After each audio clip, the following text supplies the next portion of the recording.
Welcome to Shifting Perspectives. Biblical conversations about topics that matter. Let's get to it.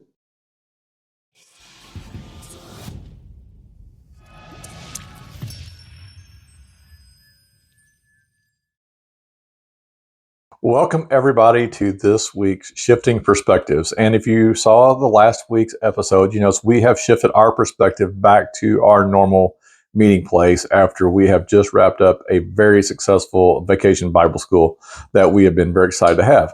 Speaking of shifting perspectives, if you notice, Pastor Carl has shifted his perspective a little bit, and that he has got a brand new hairdo. So tell us what is going on with the hair. Yeah, so one of the things that we always try to do at Vacation Bible School is to throw out a challenge for our kids, and the pastor always ends up being the target of that, right? Mm-hmm. And so sometimes it's a pie in the face or a dunk booth or something like that you want to try to get kids engaged in. But what we really want to do is something that has a little bit longer lasting effect.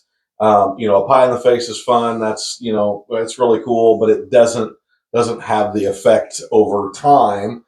And so what we let the kids do, or what should I say, what I let the kids do is I sacrifice my hair, not my beard, but I sacrifice my hair for the sake of giving and for the sake of raising funds, not for the church, but raising funds so that we can support a local ministry here in our community, which is Riverways Pregnancy Resource Center.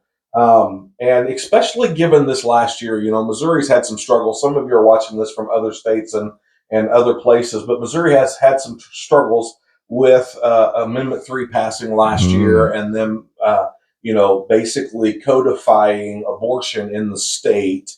And in that, a pregnancy resource center is one of the most valuable ministries that you can have, because it allows us the opportunity to speak into the lives of those who are really on the cusp of making a decision that has really lifelong ramifications. Obviously, lifelong ramifications for that child, but lifelong ramifications for that mother, yes, mother and father, and those things. And so we really want to be cognizant of our need to be speaking into that. And so in this Vacation Bible School, we hit a target of $250. They could color my hair, and if they raised $500, they could give me a mohawk that was colored.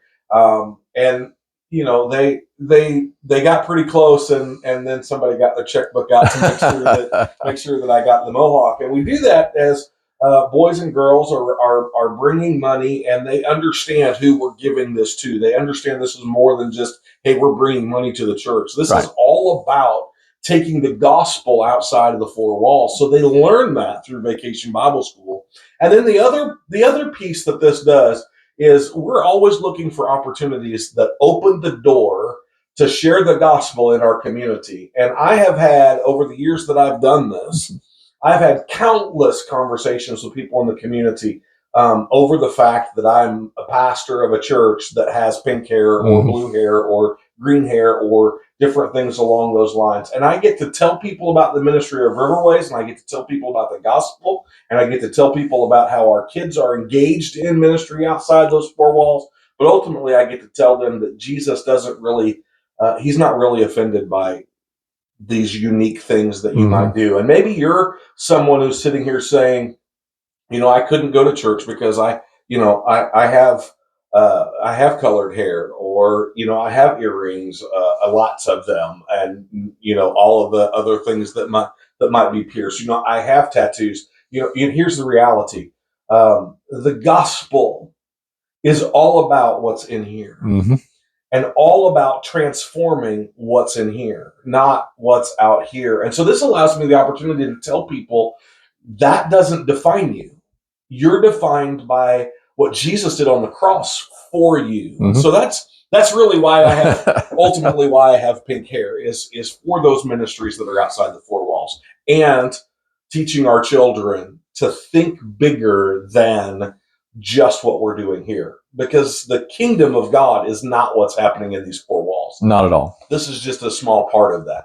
Yeah, and that's the thing, is whenever you look at ministry happens outside the walls. I mean, that's the purpose of these videos, is to take the ministry and introduce those that have a curiosity, a calling, a pull towards Christ, towards walking in the walls the first time, or towards wanting to grow deeper. I mean, from all the segments we do, I want to go deeper in my walk with the Lord. I want to go deeper with my Bible study. I want to go deeper in my understanding. That's what these videos are for. And one of the things I will beg everybody to do is share these videos with a person or a friend or your entire social media community, because you don't know who's got the same questions that you've got. And now that we've got the pink-haired pastor with us, you mentioned something there a second ago that I'd like to key off of just a little bit, of having some outside identifier, some outside visual thing that may keep people outside of church. I want to take that and I want to pull that a little bit deeper and say, I think the biggest thing is not whether I've got an outside identifier that I'm worried about. I think most people have an inside identifier. I've got this thing, this action, this part of my life that I don't want to come to church because I know it's there. It's my pink hair. It's my whatever. Right. That keeps us out. So, we talked a bit about last week, and I want to take last week's message that we had, our discussion, and go a little bit farther and say, what should, from the church perspective, from the person walking the doors, what is our expectation of that happening the first time? Because I want to invite everybody to walk into this church, a different church, a gospel-centric church. But talk to us about the expectations a little bit deeper. Yeah. So one of the things that the church really needs to do for those who are out there is really think through the Gospels. Mm-hmm. When we look at Jesus's life, one of those things, you say it a lot, is the church isn't a hospital for well people. It's for sick people. Yep. Jesus said, I did not come for the righteous. Right. I came for the sinner. And I think about people like, let's just take, like in Luke 19, you've got a fellow by the name of Zacchaeus. Mm-hmm. Pretty much everybody's familiar with that story. But the reality is Zacchaeus wanted to experience Jesus, but knew he was never going to get close to him in the reputation, in the crowd, how people looked at him, because he was a tax collector. Mm-hmm. But we don't, we got the IRS, just last month we had our tax day here in the United States, but we don't understand that a tax collector in Jesus's day mm-hmm. was really nothing more than a thief. Yes. He could say to them whatever he wanted. He could pocket whatever he wanted. And so he would be very wealthy by trading off of the work and the equity of people as a thief. I don't know what baggage you might be carrying, but Jesus saw him, and I love this idea of the Lord seeing you, because he does see you. He doesn't see the thief. He doesn't see that identity that you have maybe given yourself, or maybe somebody else has given you, of whatever that might be. He sees you. I think of another one at John chapter 9. In John chapter 9, Jesus is walking through the crowd, and he's getting ready to leave, and they were all mad at him. And as he was walking through the crowd, he saw a blind man, and he stopped in the middle of, I'm leaving. The crowd's mad. The Jews want to stone me.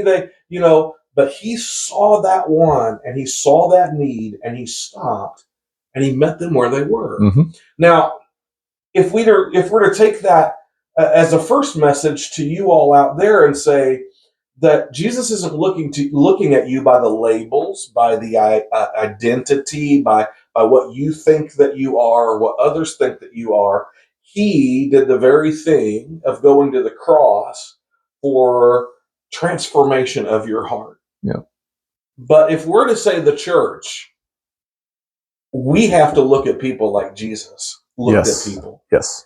And that really is the heart of some of the reason why people have struggles with going to church. There's a group, I don't even want to call them by name, but Westboro Baptist Church. Mm-hmm. I don't even like first of all, they're not Baptist like we're Baptist. Exactly. And so, somebody can put a label on there. The next thing you know, somebody says, well, all Baptist churches treat people like that particular church, and they've made headlines and they've protested, and they've told people they're going to hell and all these different things. Hey, listen, that's not what Jesus did. No. And the church is supposed to be doing what Jesus did. Yeah. And so our responsibility is, number one, to see through the eyes of Jesus. Yeah. If we see people through the eyes of Jesus, then we see people the way that Jesus sees them. And that's with a heart of compassion. That's with a heart of love. That's with a heart that sees not what you may have been, but what you can be with his power living inside of you. And so in order for us to do that, we have to first look at ourselves too, right? Yes. Because what do we do? I've got the righteousness of Christ, and I don't associate with those type of people.